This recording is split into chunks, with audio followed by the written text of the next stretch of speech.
Naam, karibu tena mtazamaji. Kumbuka kama nilivyokuahidi kwamba katika awamu yetu ya pili tutakuwa na mazungumzo papa hapa KTN kuhusiana na masuala mazima ya uchaguzi wa Baraza la Kitaifa la Vijana, tukiangazia hasa sera za vijana katika serikali. Kumbuka tutakuwa nao niko nao studioni Wanjiku Thiga ambaye ni kiongozi wa vijana katika chama cha DCP, lakini niko naye Elton Butich ambaye ni mwenyekiti wa NYC kama sijakosea. Yani Baraza la Kitaifa, mwaniaji wa mwenyekiti wa Baraza la Kitaifa la Vijana nchini Kenya, NYC aspirant chair, sio? Kwa hivyo tutakuwa tukizungumza mambo mengi, lakini hata kabla kuendelea mtazamaji, kumbuka katibu katika Wizara ya Vijana anaitwa Fikirini Jacobs. Awali alizungumzia kuhusiana na uchaguzi huu katika Baraza la Vijana na alikuwa na haya kusema kuhusiana na uchaguzi wenyewe. Katika mazungumzo na National Youth Council na pia kamati ama jopo ambalo limeteuliwa, nafikiri kwa kiasi kikubwa itatusukuma, na nataka niseme pia tuko wazi kwa kuomba wahisani na mashirika mengi yasiyo ya kiserikali. Tayari tuko katika mazungumzo na mengi kuzidi kuona kwamba kama kutakuwa na upungufu wowote wao wanaweza wakashiriki.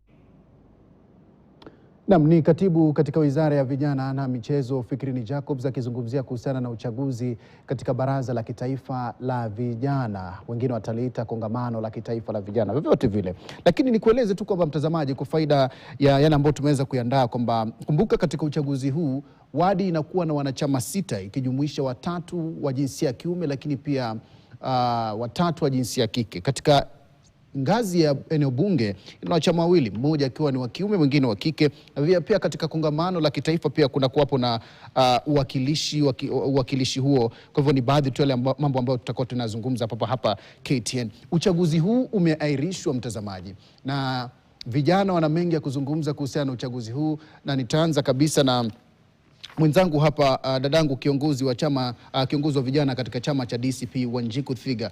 Uchaguzi umeahirishwa kwa zaidi ya miaka 20 sasa, kuja kuwa na uchaguzi wa viongozi wapya katika Baraza la Kitaifa la Vijana.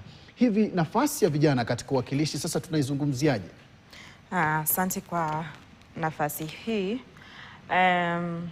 Mimi ningetaka kusema hivi kwamba linasitikisha kwamba wamekataa kufanya uchaguzi, na nimejua na nimekuwa part ya hiyo process, vijana kusukuma, na ifai kuwa hivyo, lakini wamekuwa kisukuma kwamba wakuwe na elections ili waweze kuwa na viongozi wao. Na badala ya serikali na hii tume inaitwa National Youth Council, kwa sababu National Youth Council iko mainstreamed kwenye nchi yetu na kwenye government yetu. Badala ya serikali na National Youth Council kuona kwamba hii ni jambo nzuri. Vijana tunajua wakati waliandamana 2024 walikuwa wamesema wako leaderless, lakini kwamba saa hii wana azma ya kutaka kuwa na representation na uongozi na kuwa na viongozi ambao wako pale katika decision making table kuensure kwamba maneno yao yanatimizwa na kuangaliwa, na haki kwamba wanapata, kwamba wanafunga lile njia. Saa hii tumesema ni karibu sasa miaka 20 National Youth Council bila kufanya elections. This is injustice kwa viongozi na vijana katika nchi yetu. Kwa hivyo ningetaka kwamba watilie manani maneno haya, lakini tunajua kwa nini wanakataa elections, kwa sababu any government is afraid of an organized young people. Sai kwanza sana vijana wako na kipaumbele, political consciousness yao iko juu zaidi. Kwa hivyo wanaona vijana wakijiongoza itakuwa parallel system inakimbizana na serikali, na ni hiyo wanaogopa. Lakini mimi ningewahimiza kwamba vijana ni azma yao ya uongozi, ni azma ya kutaka kuwa represented katika nchi hii. Kwa hivyo itakuwa hata rahisi zaidi kama serikali inataka kuongea na vijana. Wakati tulikuwa na maandamano 2024, President Ruto alikuwa amesema atafanya a round table discussion na vijana. kama kungekuwa na system kama hii ready, di hao tu viongozi hao angewa access hawaite. Back then hangejua, hakuwa anafahamu ni nani nitaita ni nani sitaita. Kwa hivyo an organized system, youth leadership ni kitu bora zaidi katika nchi, na ninahimiza tu Gloria, CEO pale National Youth Council, aone kama a very good opportunity to engage young people and waongee. Kuna baadhi ya sababu ambazo zimetolewa kwamba mojawapo ni kutokamilika kwa masharti ya sheria na kiutawala katika Baraza la Kitaifa la Vijana ama Kongamano la Kitaifa la Vijana, lakini pia kuna suala la kulinda uadilifu na uwazi wa uchaguzi. Mambo mengi tu. Pia kuna changamoto za kimaandalizi, kusema kwamba kuna ukosefu wa rasilimali za kufanikisha uchaguzi huu. Hizo ni baadhi ya sababu ambazo zimetolewa na serikali ambazo zimechangia labda kuahirishwa kwa mara kadhaa kwa uchaguzi huu wa Baraza la Kitaifa la Vijana. Kwa hivyo zinapotolewa sababu kama hizi, wakati tunashuhudia kwamba ni uchaguzi tu wa sehemu ndogo ya jamii, kwamba hawa ni vijana wachache tu, maanake vijana si kwamba wanajenga takwimu kamili ya taifa, ni sehemu tu ya jamii. Zinapotolewa sababu kama hizi wakati chaguzi kadhaa na shughuli kadhaa za serikali zinaendelea, wewe hilo unalionaje? Lack of preparedness, mimi naona kama ni a very flimsy excuse, kwa sababu unawezaje sema hatakuwa tumemaliza kujitayarisha. Imekuwa kama miaka 20 hawajaifanya elections. Kwamba kusema kwamba hatakuwa tumemaliza kujipanga na kutrain officials ambao watakuwa watashughulika na activity hiyo. Hata mnaweza zungumza na IBC wako trained, wanajua kupitisha elections, wanaweza kuja mfanye pamoja, kwa sababu cross organizations na nyinyi nyote ni serikali, is very possible. Manake nakumbuka hata IBC imekuwa ikijihusisha katika chaguzi za hata shule, hata za majani chai. KTDA wote wako hapo kusaidia hii process ya election. Na vingine ningetaka kusema, National Youth Council pia ina draw budgets from the Kenyan Pass. Kwa hivyo pesa pia iko ya kufanya activity hii. Ni wao kukataa tu vijana kuwa wamejiongoza na wamejiorganize kama a very informed system, because kama vijana wakijipanga vizuri then they hold power. Na it's their right as well kama vijana. So hiyo tu ndio wanaogopa tu kwamba, lakini tunajua those are very flimsy excuses. Pia kuna madai kwamba kulikuwapo na mgogoro katika ile sajili ya wale ambao walifaa kushiriki katika upigaji wa kura hii. Hilo unalisemaje? Manake ni moja wapo sababu ambazo zimetajwa kwamba kutokana na mgogoro wa sajili rasmi ya wale ambao wanapaswa kupiga kura katika uchaguzi huu wa Baraza la Kitaifa la Vijana, basi ikajenga hoja ya kwamba tuahirishe uchaguzi huu. Lakini walikuwa wapi? Na ni hao wenyewe they are the owners of the process. Wamekuwa wapi ndio waanze kuleta excuses kama hizi? It's unacceptable. Tafadhali. This process imedelayiwa for far too long. They need to allow this process to continue. Vijana wamejisukuma hadi wamepeleka kotini. This matter is in the court. Wamesukuma kabisa, ni wao kukataa tu kutilia manani na kuignore vijana kama ilivyo desturi ya hii serikali. Ignoring the young people, ignoring what young people are saying they want. Kwa hivyo ni kwamba tu ni mapuuza tu ya serikali katika kuhakikisha kwamba vijana wanajipanga na kuwakilishwa katika hizi ngazi zote za uwakilishi. Sawa. Acha niende kwake Hilton Butich ambaye anawania mwenyekiti wa vijana hapa nchini. Kwa nini uchaguzi wa vijana umekuwa ukiahirishwa na hakuja kuwa na uchaguzi kwa tangu mwaka 2012? Tunakumbuka kwamba baada ya ule mwongozo wa mwaka 2011 kuwekwa, kulikuwa hapo na uchaguzi, lakini baada ya hapo wale waliochaguliwa walihudumu kwa muda mchache. Mwaka 2021 ukaja mwongozo mpya, lakini hadi sasa hivi hakuja kuwa na uchaguzi. Tunapoona kwamba uchaguzi umekuwa ukicheleweshwa na kuahirishwa kila wakati, kwa nini unaahirishwa na ni lini vijana watapata mwakilishi? Asante sana Bwana Amani. Lakini kitu cha kwanza ningependa uniwie radhi, nitatumia pia lugha ya Kimombo tafadhali.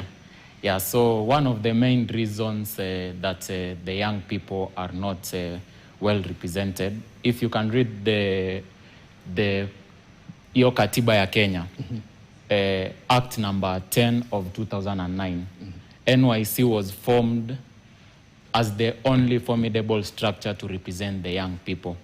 Ukiangalia juzi Katibu Mkuu Fikirini Jacobs alikuja peupe akasema kwamba elections zitafanyika. Na waziri aka-issue a gazette notice. So kitu cha kwanza ambacho tunaona ni kwamba there is a high level incompetence both from the waziri and the PS. Because there is no way that you can gazette. Na unajua how a gazette works actually. Ndio. But last week on Friday, the gazette notice was responded by a memorandum from the National Youth Council saying that the elections will not happen. So kitu cha kwanza kuna incompetence from the waziri na PS Fikirini. Na ukiangalia vijana wamekuwa waki-agitate mwaka wa 2024 kwamba kitu ambacho tunataka ni accountability na representation. Ukiangalia mtu kama Fikirini Jacobs, sisi kama vijana tulikuwa na imani kwake sana, sababu aliingia kwa katika serikali ya William Ruto wakati ambao vijana walikuwa wana push for reforms. So it is very shameful for someone like Fikirini Jacobs ambaye amekuja peupe, ametutangazia vijana wameenda wamekopa pesa, wameanza kampeni zao. Wakijua tarehe 5 mwezi wa Julai kutakuwa na kura. Hiyo wakati ikifika, kura tena zinasongeshwa mbele. And if you are very keen, the chairperson of the National Steering Committee, Bwana George Osaso. George Osaso hajawahi ongea ever since he was given that position to oversee the elections. Hiyo inakuambia nini? Inakuambia kwamba hawa watu hawana nia ya kufanya hizo elections. On Wednesday, not Wednesday, but on Monday, we had also a meeting with Bwana George Osaso. George Osaso alisema one of the main reasons ambazo elections has happened, there is no funds. Hakuna pesa katika wizara ya kufanya hizo elections. Tunapoongea saizi, nyota disbursement, leo kuna nyota disbursement. Ukiangalia youth fund, more than like I think ni milioni 400 imeibwa katika youth fund. Sasa unakujaje unatuambia there are no funds. So that is just high level of incompetence. Na mimi ningependa kuwasihi vijana, hatutakubali kuchezewa. Wakati hii this time tuko macho, na iwapo waziri hatatoa another final gazette by Monday, vijana katika nchi hii yote itabidi watoke kaunti zote 47 na watake their representation, cause hiyo sio favor ambayo tunaitisha. Asante sana Elton, bila shaka hiyo ni kauli yako. Kwa kuwa Fikirini Jacobs yuko hapa, labda angekuwa hapa angeweza kujitetea moja kwa moja kutokana na madai hayo, ila ni kauli zako hizo. Kabla tuende kwa Frida Kemunto aliyejiapisha kuwa mwenyekiti wa baraza la vijana jijini Nairobi, bila shaka, labda kabla tuje kwako tupate video moja tu hapa ambao ulikuwa unaongoza hapa jijini Nairobi maandamano.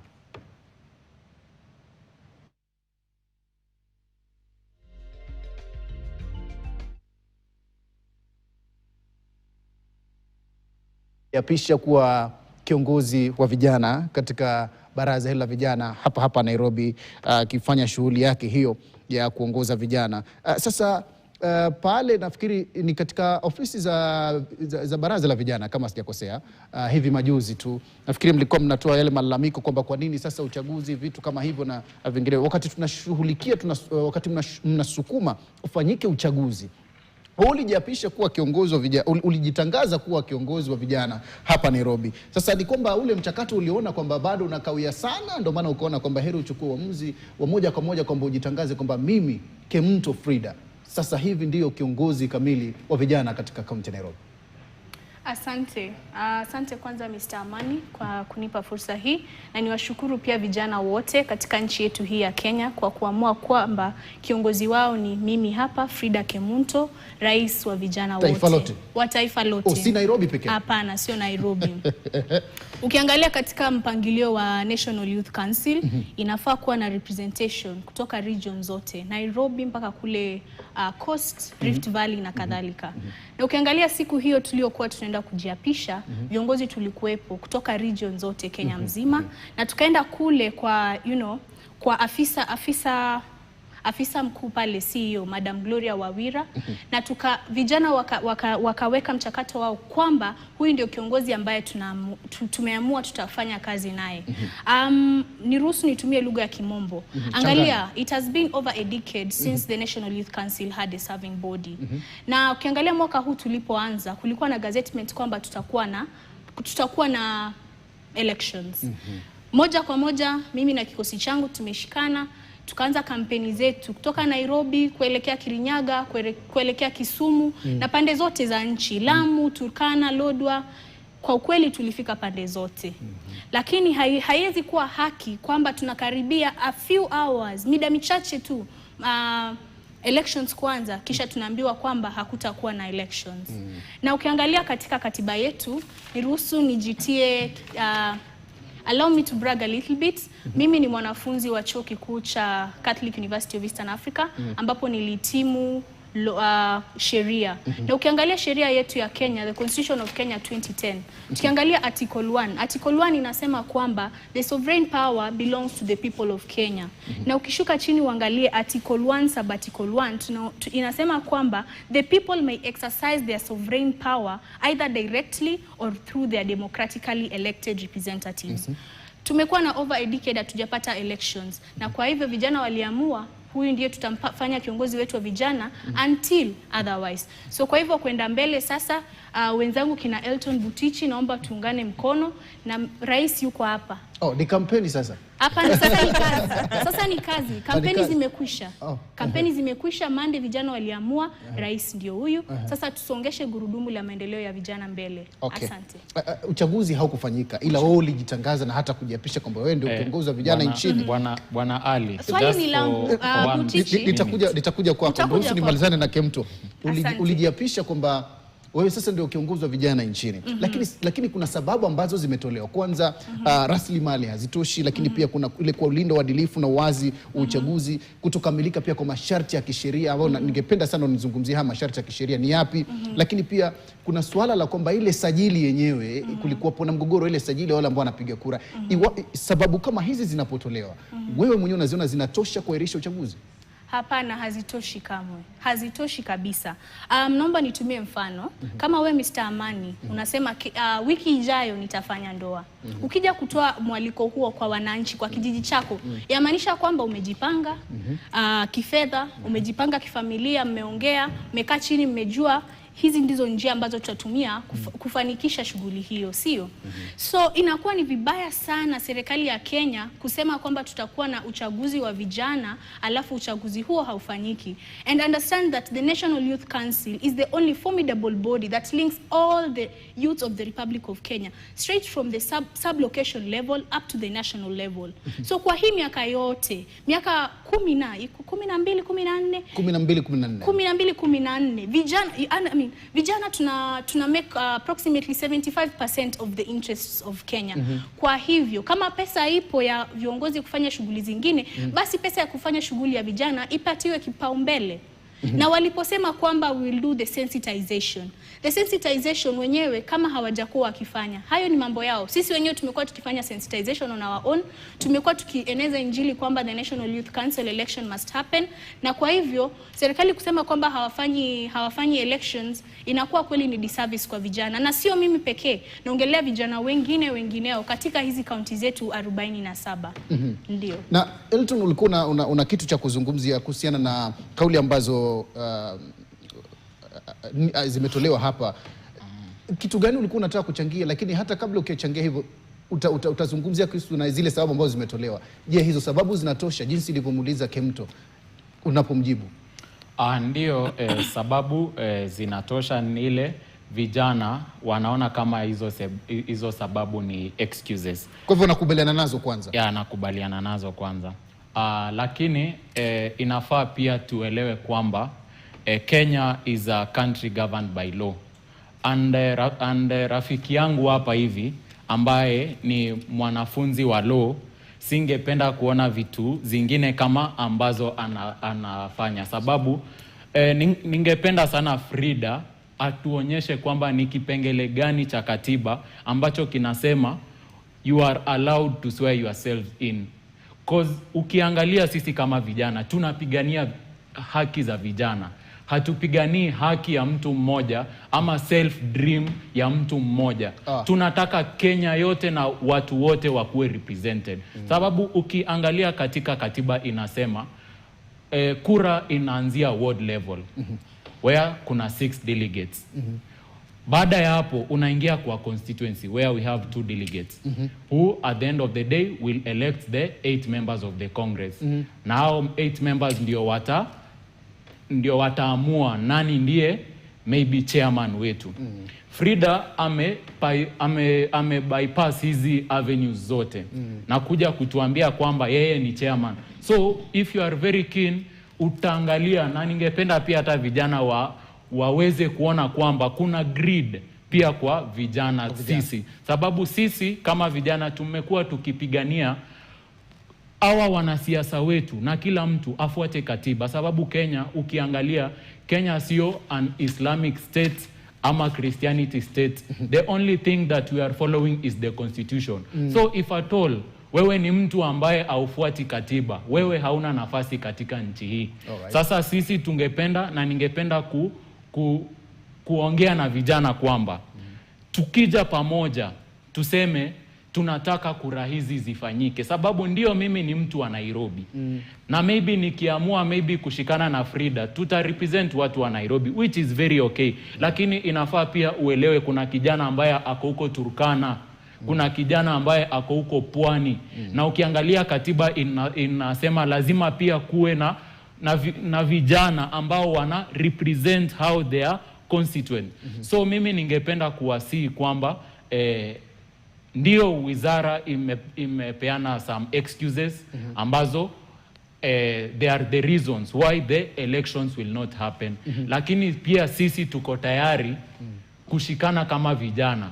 Hata kama ni kuchanga pesa, tutatoa pay bill ya Kenya mzima na tuambie vijana, kila kijana atume 20 bob hapo. Kama tutachanga kama ni 500 million, hizo ndio ambazo tutatumia kufanya election. Sababu kidogo tu ukiangalia saizi Bwana Amani, katika constituency ya Olkalau kuna by elections ambazo zinaendelea. Olkalau I think imepata just this 1 month. Sidhani kama kuna constituency duniani mzima imepata maendeleo kama hiyo within one span of month. So itakuwa uongo na usalata mkubwa sana kwa serikali kutuambia hakuna fedha. Kama hakuna fedha, mimi nitashikana na vijana wenzangu, na pia I think hapo hata mtatusaidia. Tukitoa pay bill, mtaiweka hapo KTN, vijana na anyone ambaye ako na goodwill ya vijana achangie. Asante sana. Ni Elton Butichi, lakini pia kumbuka mtazamaji, nipo naye Wanjiku Thiga, kiongozi wa DCP wa vijana katika chama cha DCP, na Frida Kemunto. Ni baadhi tu wale wageni wangu ambao nipo nao studioni. Utaniruhusu mtazamaji nichukue pumziko fupi, tukirejea bila shaka Wanjiku na pia Frida na pia Elton tutakuwa tunazungumzia hizi sheria ambazo zinatajwa kwamba zimesababisha uchaguzi huu kuahirishwa ni zipi. Halafu pia tuangalie ikiwa vijana walitajwa kwamba jinsi ulivyosema vijana ni leaderless, sasa wameamua kujitokeza kuweka uongozi wa vijana, lakini juhudi zao sasa zimekosa kuzaa matunda. Uchaguzi hujafanyika, umeahirishwa, lakini ukiangalia sheria ilitoa wazi na hata serikali ikatangaza kupitia katibu katika wizara ya vijana kwamba uchaguzi ufanyike, umeahirishwa. Sasa vijana, inatoa taswira gani kwa vijana na uongozi wa vijana hapa nchini? Tutakuwa tunazungumzia baadaye tukirejea. Mtazamaji, kwa sasa ruhusu nipate pumziko fupi, tukirejea ni mahojiano zaidi.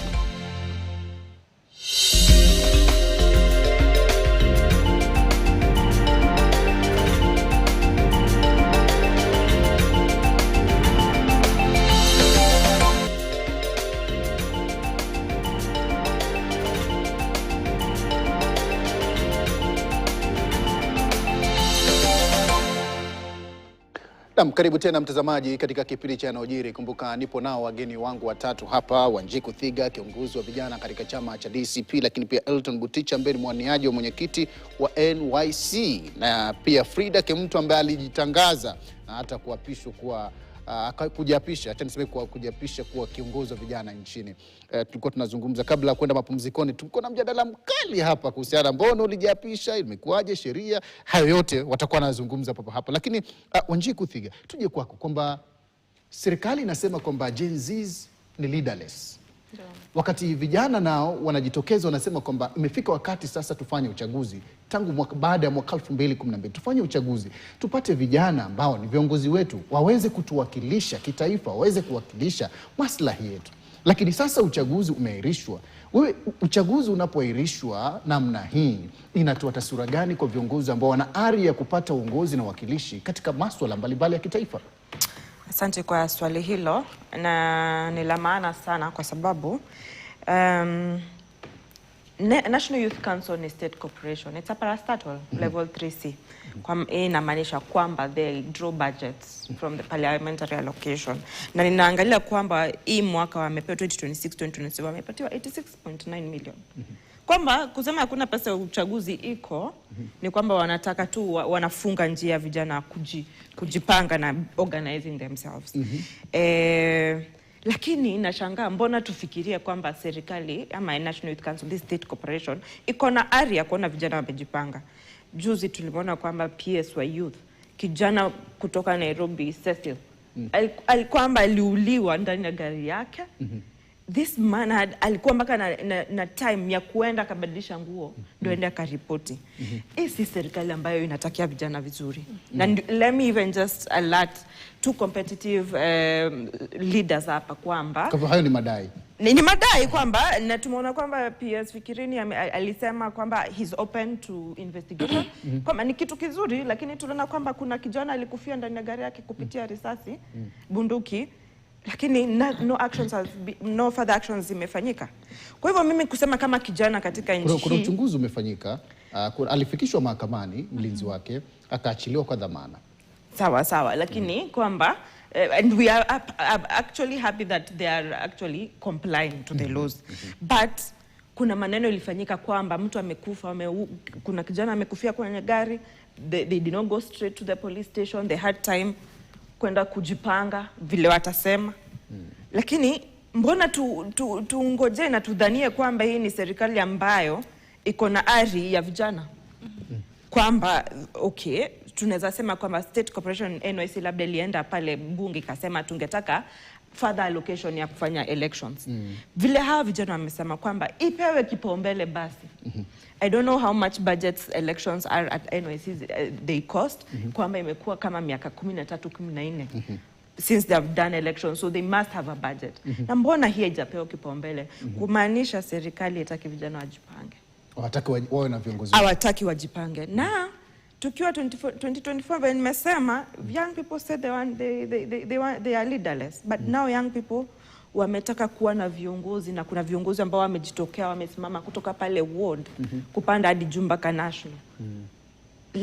We should let and allow young people to lead themselves. Katika chama chetu cha DCP, mimi nakiti pale kwenye Apex and the national youth leader. Lakini niko na viongozi kupitia kila constituency, county constituency na ward, hata pale kwenye village. Kwa sababu vijana bado wanajipanga na wanajiongoza pale chini. So it is important we allow National Youth Council to take its course. Na tumeona kwamba kuna msichana hapa ameona, kiongozi ameona kuna vacuum, and power can never allow vacuum. Akaichukua na akajitangaza akasonga, yeye amejiamini na naona amefika. Ameona sasa mimi I can do this work, there's a vacuum, I have to take my place. And for me I commend her. Power must be taken. Correct. It can never be given. And that's why wa sheria na taratibu zilizopo, wacha niseme na haitakubaliwa. Kwa sababu wamekataa na wamefunga hiyo njia. Kwa hivyo young people must take power because it will never be given. Na ndio maana unaona young people pia wameingia katika chama. And that's why I'm seated here. And we are also fighting vigorously pale kwenye ground. Tunajipanga hata sasa tuko na vijana kwa kama DCP. I have over 1,000 young people registered as aspirants. Wanataka kusimama, wanawania, tuko kwenye uwanja pia sisi tunawania uongozi kwa sababu we understand power will never be given, it must be taken. Kwa hivyo National Youth Council na wahimiza hawa vijana hapa, they must occupy this space. Juu imefungwa miaka 13, 14. Kemto, umesema kwanza ulivyojiapisha na kujitangaza kuwa kiongozi wa vijana nchini, limetajwa suala la mapungufu ya kisheria, maanake amezungumzia mapungufu ya masuala ya bajeti. Limetajwa suala la mapungufu ya kisheria kuwa sababu mojawapo ya uchaguzi huu kuahirishwa. Haya mapungufu una ufahamu nayo? Maanake katika utambulisho wako umesema ulisomea uanasheria. Haya mapungufu unayafahamu ya kisheria, lakini pia je, yanatosha kuahirishwa kwa uchaguzi huu? Hapana Mr. Amani, hayatoshi kabisa. Kwanza na nianze kwa kutoa onyo kwa mwenzangu Butichi hapa. Ninavyosikaa hapa, mimi ni chair lady, not chairman. Chair lady wa National Youth Council. Alafu hivi visababu vidogo wanatupatia kwamba hatukufanya enough voter sensitization, kwamba pesa hazipo za kutosha za kusajili. Hapana, hatukubali mambo hayo. Kama wamekuwa wakisema mambo hayo miaka 10 na karibu tunakaribia miaka 14, inamaanisha kwamba wanataka kufunga njia zote za vijana kujipanga ili kujitayarisha kwa maendeleo yao ya vijana. Tuangalie, Butichi anasema kwamba mimi nimejiapisha peke yangu na kwamba mimi nataka kuchukua uongozi greedily. Hapana Mr. Butichi. Kwanza ukimwangalia rais hapa, Rais Frida Kemunto, I am not a lone ranger. Ukiangalia tulipokuwa pale, Rais Frida Kemunto tulikuwa na vijana wengi sana. Na sio mimi peke yangu, na hao ndio vijana ambao walikuja pamoja pale wakisema kwamba huyu ndio rais ambaye tunamtaka. We cannot operate in a lacuna. This NYC lacuna has been there for a very long time, and that is why we are not able to progress as youths of this country. So sahi tulivyokuwa hapa, the lacuna is closed. Sahi serikali iko imara ya Rais Frida Kemunto na tuko tayari kupeleka gurudumu hili mbele. Na nimalizie kwa kuwakumbusha kwamba, kwa hivyo tusahau swala la uchaguzi. Swala la uchaguzi hapana. Sisi tumemaliza na tuna rais wa vijana wa NYC. Niwakumbushe kwamba look at the USA. I mean look at Kenya itself and other countries when we are looking for independence, the liberation. Hatukwenda tukakaa chini tukasmile miaka nenda miaka rudi tukisema tunataka rais wetu. No, people have to come out, they have to agitate for their rights. Kulikuwa na mwongozo wa kisheria kufanya uchaguzi ama kulikuwa hakuna? Mwongozo wa kufanya kulikuwa na mwongozo. There were guidelines to do the NYC election. Na sisi tulikuwa peaceful, tulikuwa tunafanya kampeni zetu vizuri, lakini hao ndio wametukosea vijana, hawataki kufanya uchaguzi. Na sababu ambazo hawataki kufanya uchaguzi hazipo peupe. Ni sababu za kudanganya hivi, the ping pong scheme that we have been used to.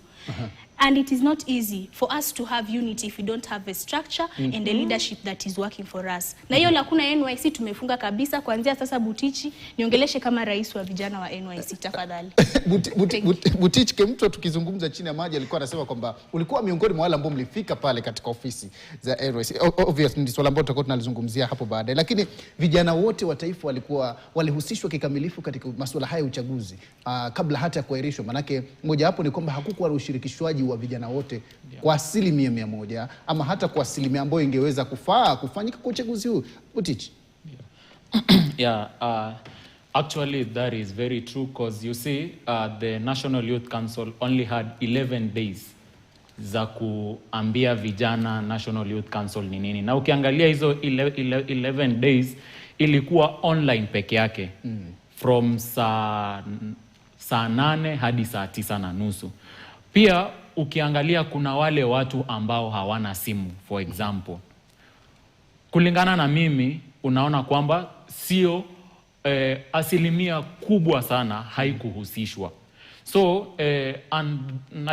na hiyo ndio kitu ambacho sisi tunapigania kama vijana, sababu the biggest issue that we have been having in this country is kuna wale watu ambao hawafuati sheria, na wengi ni wanasiasa na Kemunto akiwemo ndani. Sababu ukiangalia vile ambavyo Frida amesema amejiapisha, ukitazama video hiyo ambayo uliweka hapo, Frida alikuja na wahuni kutoka sehemu mbalimbali za Nairobi. Wahuni hao hata ukiangalia walikataza Gloria ambaye ni CEO kuongea na vijana. Sasa mimi ningependa kuuliza vijana na Bwana Amani, ukiangalia vitu ambazo sisi kama vijana tunapigania, na vitu ambavyo dada yetu hapa anafanya.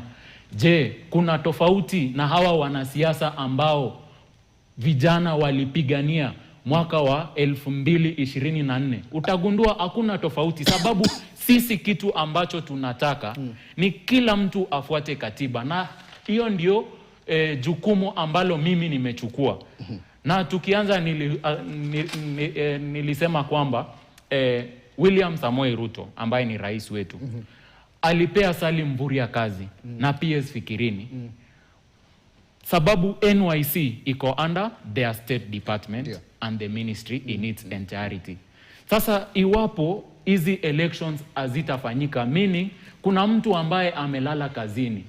If at all Frida angekuwa na goodwill ya vijana wote nchini, Frida ingekuwa amekuja na amesema vijana, hapa tutafanya namna gani? Tutumie kama ni avenues za koti, tuende kotini.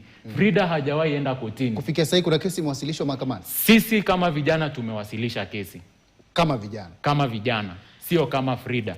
Sasa ukiangalia, we are dealing with anarchists here within our midst. Na mimi singependa sisi kama vijana tuchukue mkondo huo, sababu niambie 2027 kuna watu ambao wanavai, let's say for example they are going for an MP seat, then IEBC iseme budget haijatosha, tumesongesha hizi kura hadi 1 month, then mimi nikuje niseme mimi ni MP wa Mathare, huyo akuje, utakuja kupata kwamba nchi hiyo order haitakuwepo. Na sisi kama vijana tunapigania nchi ambaye ni order na sheria, sababu sheria ni msumeno, inakata pande zote. Sasa sheria haikuundwa kwamba hawa wafuate na hawa wasifuate. Sasa kidogo nimalizie. Sisi tunataka watu ambao wanafuata sheria, sio wahuni ambao watakuja. Hawa wahuni walikuwa wapi? They were there. Mr. Amani, if you can have a look, I want maybe standard mwelekezo wangu kidogo kuna CCTV ambazo ziko Absa Towers. CCTV zilitoka na ukiangalia wahuni walikuwepo. Hata mimi saizi tunapoongea, sio wale waliingia pale ofisini, wale wote ambao waliingia hadi ofisini. Hata ukienda kwa ofisi za NYC kuna watu ambao walibiwa simu, kuna watu ambao walipokonywa waleti. Sasa mimi ningependa hata kama Frida alitaka kujiapisha, mimi nimemuuliza, sababu Kenya ni nchi ambayo tunafuata katiba, ni kipengele gani ambacho kinasema iwapo kura hazitafanywa wewe kama maybe aspirant unakubaliwa kuenda na kujiswear in? Utaangalia kwamba hakuna pahali popote. Meaning we are dealing with anarchists and goons. Sawa. Mr. Amani, kwanza Mr. Amani, niruhusu kwanza nitetee vijana wa nchi hii ya Kenya. Ujitetea ama watetee vijana? Nikiongea kwa niaba ya sema kujitetea. Butichi umemaliza, naomba order. Naomba taratibu. Hatuwezi kuwa na order. Sasa nitafanya hivi. Butichi hawezi ita vijana wa nchi ya Kenya wahuni. Wahuni na hawa ni vijana ambao walikuwa kwa amani, vijana ambao walikuwa arudi shule. Mimi ni mwanafunzi wa sheria Butichi. Butichi hawezi ita vijana wa nchi wahuni. Alafu unasema unataka kuwa kiongozi wa vijana. Haiwezekani kabisa. Sawa, Elton, tosha. Haiwezekani kutoka kwa Elton. Imetosha. Elton anasema vijana ni these are youths who are happy and they are happily going to swear in their president. Sawa, ni kweli. These are youths who are unarmed. Sawa. You know, it is men like Butichi who are masquerading so that they can silently get something small.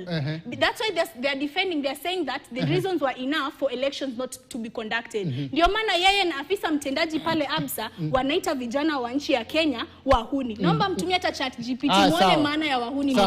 Sawa, mtu nataka tuache nao mjadala kidogo. Tutazungumza baadaye zaidi. Heshimu Ningependa kuuliza Frida. Oda kidogo. Je, amewahi tafuta chairperson wa National Youth Council Sharing Committee, amewahi tafuta waziri, utapata hakuna. These are actually anarchists na inafaa baada ya hapa wapelekwe kamiti. Twende kwa Wanjiku sasa. Twende kwa vijana wa nchi ya Kenya. Haiwezekani kabisa. Nafikiri nyote hapa ni washindani, mnawania viti katika. Hakuna mshindani, tushapata rais. Mshapata. Sawa. Sasa tuje kwako Wanjiku. Ukiangalia jinsi mjadala unavyoendelea, kuna swala moja ambalo lilitajwa kuwa sababu mojawapo kuahirishwa, mwingilio wa kisiasa katika uchaguzi wa vijana. Unahisi kwamba ndio ambao unachangia haya mambo yote ambayo vijana wanagombana, wanashindana kwa maneno kwamba ulileta wahuni, kwamba mimi nilijitangaza kwa kuwa niliona kwamba kulikuwa kuna nafasi wazi ambayo serikali haikutimiza wajibu wake wa sisi basi kufanya uchaguzi ili labda hata wewe uchaguliwe? Unahisi kwamba mwingilio wa kisiasa ilikuwa sababu mojawapo tosha ya kuahirishwa kwa uchaguzi huu? Mimi ningesema hivi, na nikiangalia hawa ni viongozi shupavu wawili ambao they deserve to lead this country actually. And I actually want to congratulate that they went to walijitosa kwenye uwanja na sasa wanaongoza katika NYC. Wacha niseme hivi, na I understand what our leaders wanasema hapa, kwamba it was only a few hours to elections wakaambiwa kwamba elections zimeahirishwa. Is this a premonition to 2027?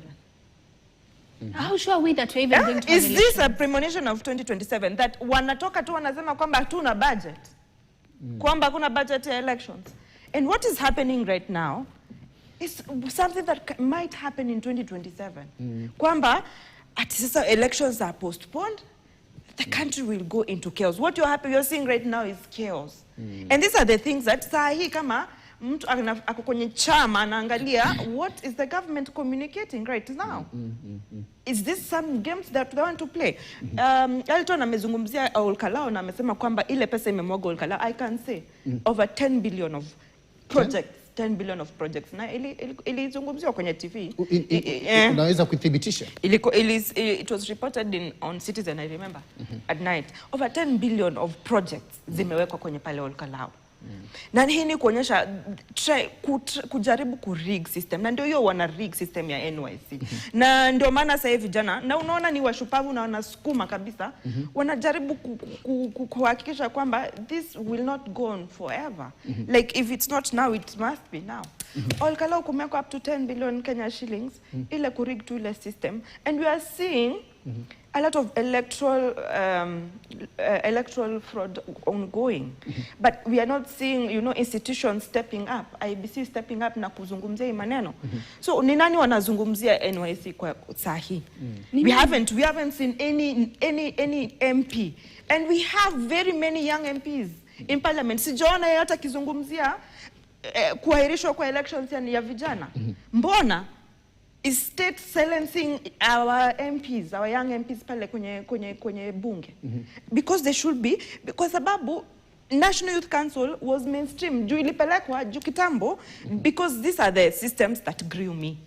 Kwa sababu hata mimi nilipitia NYC kugrow mpaka mali niko, lakini haiko mainstreamiwa. Tukaipeleka parliament, ndio parliament ikubali kwamba this is an official governing body ya vijana na imewekwa kama state corporation. So why can't we see anybody speaking? All right.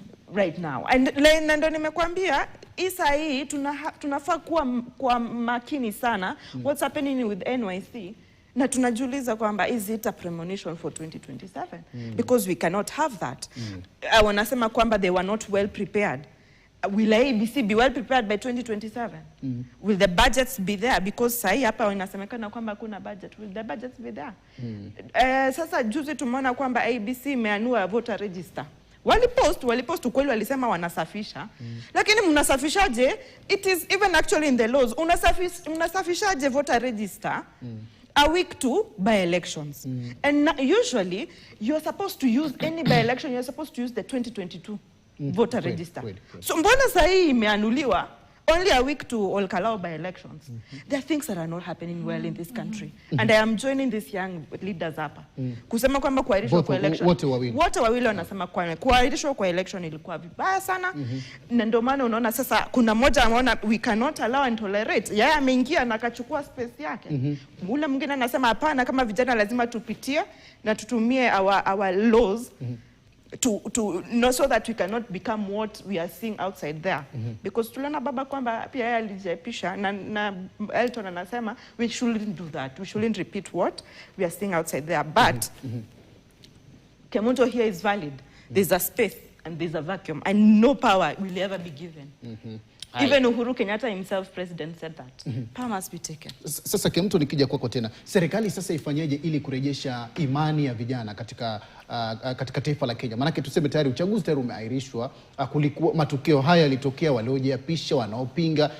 Ni kawaida katika jamii kwamba kuna wale ambao watachukua fursa, lakini kuna wale ambao pia watakuwa wanasubiri kwamba mchakato ufanyike kwa mujibu wa sheria. Lakini hayo tayari yameshafanyika. Serikali sasa ifanyeje ili kurejesha imani katika baraza la kitaifa la vijana? Kwanza walipoahirisha uchaguzi huu walisema it is indefinite. Hawakutupa tarehe maalum kwamba siku hii na hii na hii tutafanya uchaguzi. La kwanza, serikali kwanza recognize kwamba there is already an interim body that is working for the youths and will continue to work for the youths. La pili, inaposema serikali itakapotoa tarehe maalum kwamba tutafanya uchaguzi huu, ndipo tutaridhika. But until then, serikali ikubali kwamba interim body ipo na inaongozwa na Rais Frida Kemunto, na tupo tayari kufanyia vijana wote kazi. Itambue wale ambao walijitangaza. Ndio. Kwanza. Wasipofanya hivyo, sisi tutaendelea kufanya kazi mpaka siku maalum watakapo gazeti kwamba tarehe hizi na hizi ndipo tutakapofanya election. Lakini hatutakubali for us to have this existing lacuna. Yes. Nitamrushia Elton. Serikali ifanyeje sasa ili kurejesha imani? Maana yashamwagika tayari, uchaguzi hujafanyika, kuna wale ambao wamejitangaza kwa viongozi wa vijana, lakini pia kuna kina nyinyi ambao mnasema kwamba japokuwa wengine walijitangaza, ipo haja ya sisi kufuata taratibu zilizopo kwa mujibu wa sheria ili ukisha kwamba tunawapata viongozi. Sasa serikali ifanyeje? Je, itangaze kwamba itangaze siku nyingine uchaguzi, na ikiwa itatangaza, je, mtakuwa tayari kushiriki uchaguzi huu ama mtaususa tu? Okay, thank you very much. First and foremost, you'll realize that there is incompetence. So if at all Waziri Salim Mvurya hawezi conduct elections, then we urge the president abadilishe waziri na aeke waziri ambaye anaweza oversee elections za National Youth Council zikifanyika.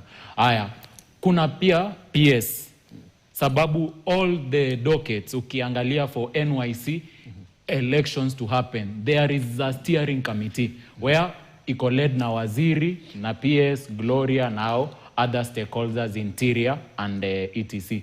So kama Waziri Mvurya ajui ama hana namna ya kufanya NYC elections, we urge him to resign so that we can have a leader who represents the urge and the need to have the young people in the ministry. Sababu, there is no way that we can have a Ministry of Youth, Sports and Creative Economy. Kwanza ningependa Bwana Amani utembee huko kwa Ministry ya Youth. Uhesabu youth ni wangapi ambao wako kwa hiyo ofisi. Youth ambao wako kwa hiyo ofisi ni youth ambao ni content creators peke yake, na ni wawili peke yake. The rest, hakuna vijana. Vijana ni Fikirini peke yake. Hapana, katika wizara ya michezo. Wizara ya michezo ndio kwa maana nakuambia, ukiona kijana ako katika wizara hiyo, kijana huyo it's either ni kameramani ama ni wale wa kushoot videos. So at the end of the day, how are we going to know what the young people really need and want na amjawapatia nafasi? So sisi tungependa kwamba waziri wa youth, sports na creative economy, Bwana Mvurya, awachane na hicho kiti, tupatie kijana, sababu tumeona kwamba indeed Salim Mvurya can't agitate for the needs of young people. Lakini si wizara ya vijana peke yake, michezo, vijana na uchumi bunifu. Ndio masuala matatu makuu. Lakini nani ndiye ambaye anakaa ama anaongoza wizara hiyo? Ni Salim Mvurya. Na ukiangalia vitu mingi ambazo vijana wanafanya, if at all tungekuwa na a very formidable structured way, vijana wengi wangepata representation. Ukiangalia pesa ambazo zimeibwa nchini hii za vijana, nimekuwa nikifanya that research, ina sum to 17 to 20 billion Kenyan shillings. Na main reason hiyo pesa inaibwa, hao vijana hawako hapo. Najua uko aware of NYS, uko aware of the youth fund ambayo imeibiwa.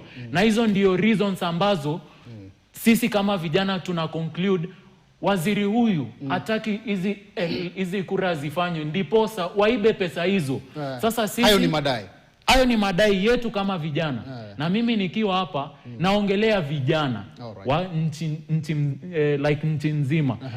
Mimi siongelei tu madai ya Elton Buttichi. Iwapo ningetaka kuongelea madai ya Elton Buttichi, ningekuwa kama dada yangu hapa.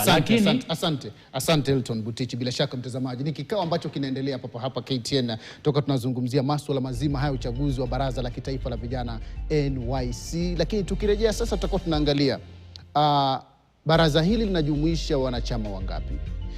Katika wadi, eneo bunge, wanachaguliwa vipi? Lakini pia tutapata kauli zao za mwisho tukikamilisha kipindi katika awamu ijayo. Ila kwa sasa uniruhusu nipate pumziko fupi. Kumbuka nipo naye Elton Buttichi, Frida Kemunto, lakini pia Wanjiku Thiga katika kikao hiki cha mjadala uchaguzi wa vijana ambao umeahirishwa. Usiende mbali mtazamaji.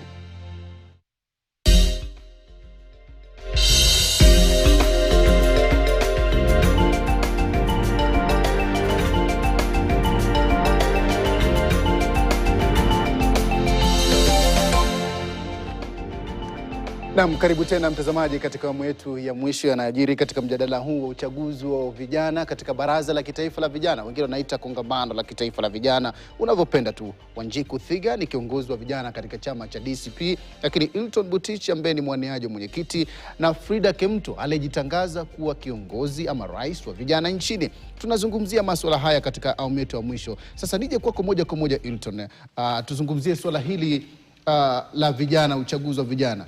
Watu wanauliza katika ngazi ya wadi, katika ngazi ya eneo bunge, lakini katika ngazi ya kitaifa, uwakilishi huu unajumuisha watu wangapi katika ngazi ya wadi, lakini pia katika ngazi ya eneo bunge na kitaifa, na wanapatikanaje? Ndio, so ukiangalia Kenya, Kenya iko na wadi ngapi? I think it's 1,800. 1450. Yeah, 1450. So NYC inaanzia ward level. Lazima uanzie chini. Chini, for you to be qualified to vie for ward, lazima uwe umemaliza form 4. Na umepata hiyo cheti kwamba umemaliza form 4. Alafu baada ya hapo lazima ukuwe cleared na chief wa eneo hilo, ama kama si chief kuna DCI uwe na hicho cheti. So those are the 2 qualifications. Then baada ya hapo vijana wanapiga kura between the age of 35 and 18, because a youth wa Kenya ina identify kwamba a youth is someone between the age of 18 and 35. So hao ndio wanakupigia kura. So for you to be elected as a ward representative, lazima upate a minimum of 50 votes. Ward? Yeah, ward 50 votes. Then your 50 votes kwa ward wanachukua the first ladies watatu na wanaume watatu. So those are 6 delegates. Wa jinsia kike watatu na wawili. Wale the first? Wa jike watatu wa kwanza na wanaume watatu wa kwanza. So those are 6 delegates in every ward. I think my good friend Frida amefanya isabati. Anaweza tuambia how many delegates are those? 1450 by 6. Haya, sawa. Twende katika eneo bunge sasa. Baada ya hapo tunaingia katika eneo bunge. All the constituencies. Now in the ukiingia sasa katika constituency inakuwa different. Sasa hapo ni delegate system. Where hawa watu 6 katika kila ward ambao wamechaguliwa na wananchi ambao ni vijana. Sasa hao ndio watapigia kura hawa wa constituency representatives ambao ni kijana mmoja, not kijana, one male and one female. So in every constituency we only have 2. Wawili peke yake. Wawili peke yake. and because of gender meaning ni one female, one male. So au ni all the constituencies. Alafu sasa baada ya hapo kuna wale ambao sasa wanaitwa council members. Sasa hao ndio ambao wanakuwa engaged kwa all the national issues. Hao wanatoka wapi? Council members sasa ndio tunakuja hapo. So hawa wa constituencies, hawa ndio tena ambao watachagua hawa watu 8 ambao watakaa katika council members. Yeah, council. Those are 8 members. Ambao wanachaguliwa na all the constituency representatives. Sasa hao wanaitwa wanachama, wajumbe wa baraza la kitaifa la vijana. Ambao wanabuni ile kongamano sasa. Sasa hao ndio watakuwa wanakaa kwa vikao vyote vya vijana na kufanya maamuzi vijana. Na maamuzi ya vijana. Lakini unaelewa unaweza pata kwamba hawa watu 8 ni vijana peke yake. Kuna hiyo uwezekano. Sasa waziri anapewa the mandate to appoint another 8. Now the 8 unaweza pata kwamba kuna ambaye ni PWD represents people with disability. Unaweza pata kuna regions ambazo hazijapata watu maybe katika hilo kongamano wanatafuta mtu. Ili kubalance. Regional balancing, gender balancing. Then kuna those people with disability. Ndio. So waziri analeta watu 8. Lakini kumbuka hawa watu 8 ambao walielektiwa wa kwanza na delegates wa constituencies. Hawa watu 8 watakaa chini na waamue chairman ama chairperson or chair lady ni nani. So kuna the 7 members of the council na the chair. Lakini kidogo tu ningependa kukuambia kitu moja na kufunza dada yangu kuhusu hilo kongamano. Dada yangu nimeona kuna position ya vice chair, kuna position ya secretary general. Yeye mwenyewe. So haipo katika katiba. Kuna secretary general. Sasa mimi ninashangaa kwani haku graduate from student leadership to national leadership. Sababu ukiangalia vyeo hivyo ni vyeo ambavyo viko katika vyeo vikuu. Lakini kwa NYC it's only the chairperson. Na chairperson si ati ana power kushinda wengine. Sababu in every team lazima kukue na mtu ambaye at least anaongoza. Labda ni baadhi tu ya wale ambao anaazimia kuja kuyaleta kama badiliko katika uongozi wa vijana. Huwezi jua. Sasa nafikiri imetosha kuzungumzia hiyo composition nzima ya uchaguzi wa vijana. Wakilishi kuanzia wadi na bunge, lakini pia katika kongamano la kitaifa la vijana. Sasa nije kwa Kemto sasa. Je, ni uwe umesoma kiasi gani ndio uwe rais, lakini pia uwe mwakilishi wa vijana katika ngazi ya wadi, lakini pia uwe mwakilishi wa vijana katika ngazi na ubunge na hata kitaifa ama katika kongamano hili la vijana la kitaifa NYC? Kwanza kabisa ili ujitose katika uwanja huo wa kuania katika NYC, lazima ukuwe Mkenya na udhibitishe kuwa wewe ni Mkenya kwa kuwa na kitambulisho cha kuzaliwa, birth certificate tunaita. Alafu pia lazima uwe na miaka 18 kwenda juu mpaka miaka 35. So that is 18 to 35.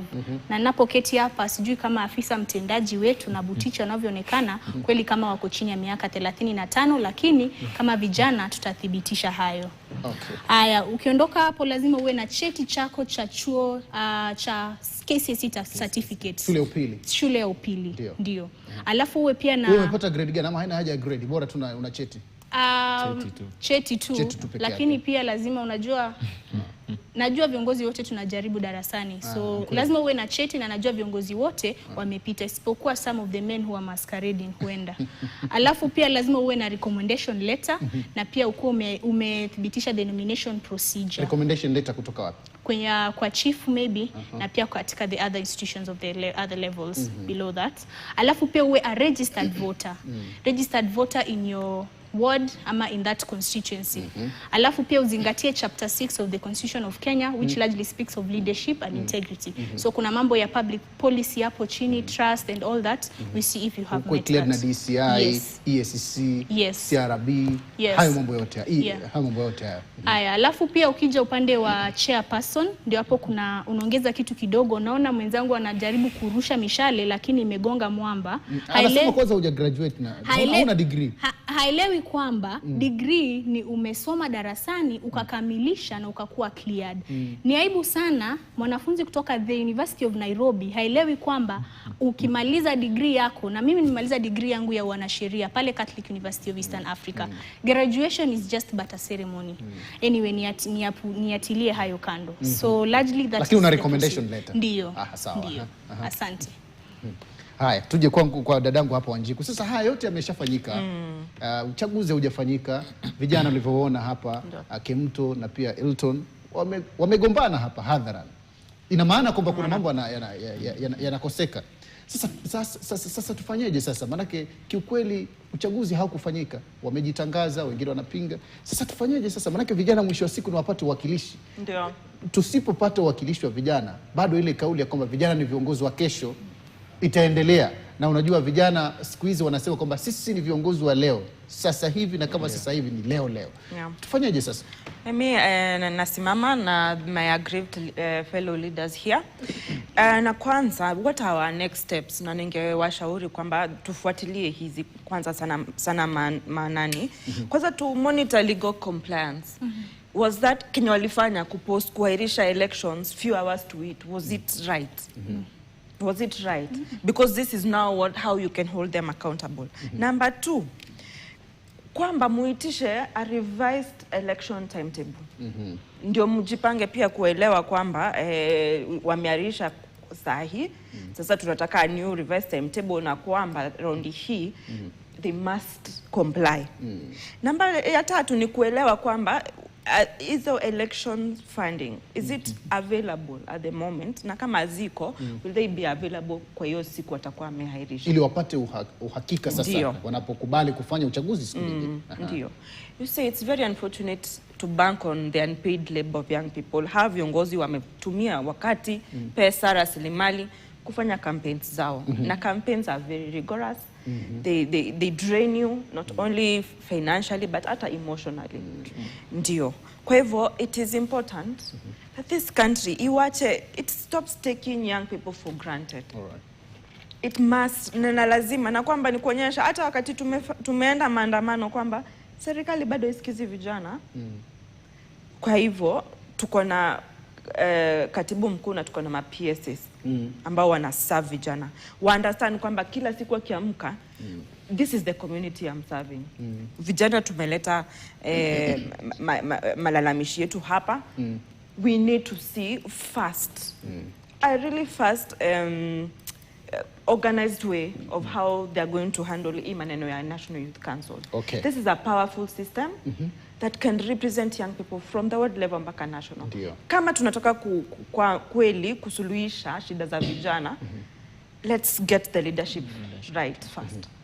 Then the rest will come well. Na kama tunajua kwamba tunaelekea 2027, a year of election, this can be one of the quick wins they can share with the country. Waweke kwa manifesto yao kwamba waliweza organize vijana kwa uongozi. And it's and hata nawapatia leakage. I don't understand why they make their work so hard. It's just to perform. And young people wamesema tunataka uchaguzi. Asante. Niko na dakika kama 4 hivi 5. Kemto, kauli yako ya mwisho, manake uchaguzi tayari haujafanyika, umeshajitangaza, lakini kauli yako ya mwisho ni gani? Manake naamini kwamba viongozi sasa hivi wanatazama. Langu maybe niseme those who say that we wait for the process. For how long? For how long can we wait for the process? Tutangoja kwa muda gani mpaka nchi yetu hii ya Kenya isikize maoni ya vijana? And you know they are limiting us because of the bureaucracy. But until then, I am humbly offering myself to serve the youths of this country. Na mimi sitaita vijana wa nchi ya Kenya wahuni. Vijana wa nchi ya Kenya sio wahuni. Hawa ni vijana ambao wanafurahia nchi yao, wanajivunia nchi yao, uzalendo, na wanataka kuongozwa kwa njia inayofaa. Ni vibaya sana kiongozi kama Butichi na afisa mtendakazi pale CEO akiita kwamba vijana ni wahuni. So wrong. Okay. Sasa Butichi, sasa kauli yako ya mwisho tunapokamilisha mjadala huu ni ipi? Kwa sababu sasa umesema kwamba ipo haja ya wizara nzima sasa kuweza kufutiliwa mbali na kuteuliwa mawaziri wengine, lakini pia makatibu wengine, lakini kiukweli ni kwamba tayari ameshakoseka, hayashamwagika, hayawezi zoleka. Tufanyeje sasa? I personally, I will like to address the CS for sports, youth and creative economy, and the principal secretary for youth, PS Fikirini, because they are the people dragging the young people behind, and not forgetting the chairperson of the National Steering Committee, Mr. Jojo Sasso, because they are the people who haven't been communicating. So I think we need to give them 1 week.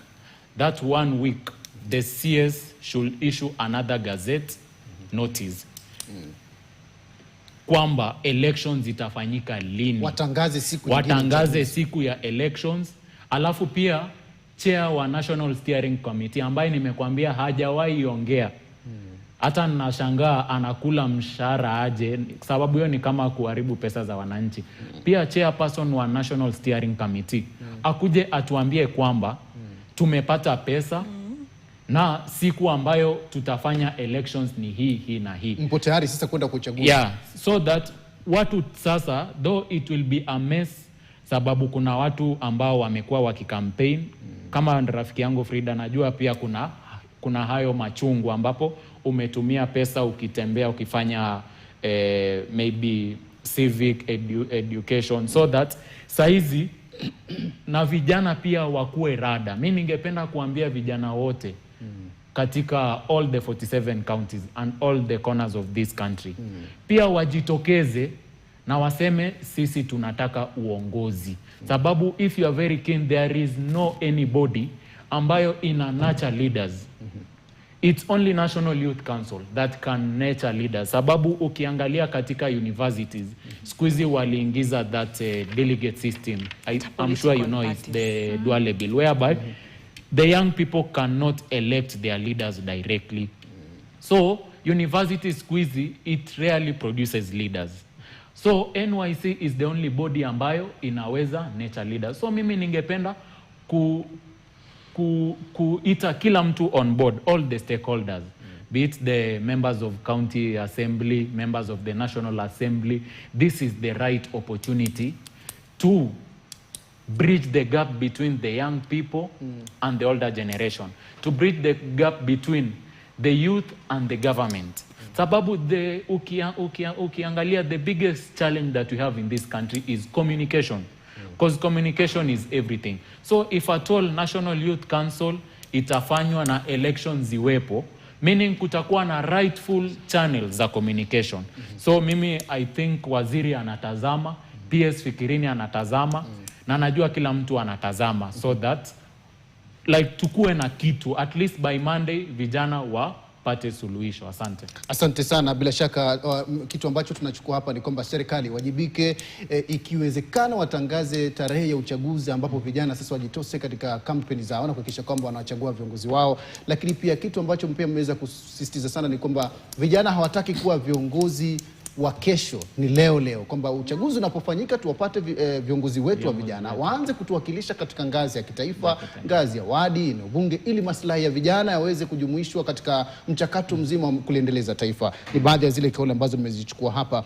Kumbuka pia mtazamaji, mambo mengi tu amezungumza kuhusiana na ujumuishi, hasa ukitaka kuteuliwa katika ngazi ya wadi kuna watu 6, wanawake 3, wanaume 3, lakini pia katika eneo bunge ni wajumbe 2, mkoa ni mwanamume mmoja na mwanamke mmoja. Kwa hivyo ni baadhi tu wale ambao tumeyajadili hapa kwa kina. Kitu ambacho kipo sasa hivi ni kwa serikali kuweza kuchangamka na kuhakikisha kwamba uchaguzi huu unafanyika, na bila shaka vijana wapate viongozi wao. Tukipata fursa, labda katika vipindi vijavyo tunaweza kumwalika hata katibu katika idara ya vijana Fikirini Jacobs kuweza kuzungumzia haya, ili kuweza kujibu masuala haya ambayo yamebuliwa na vijana, manake malalamiko yao yamekuwa mengi na yenye msingi. Kutoka kwangu Sam Amani, nikutakie mchana mwema. Kwaheri kwa sasa.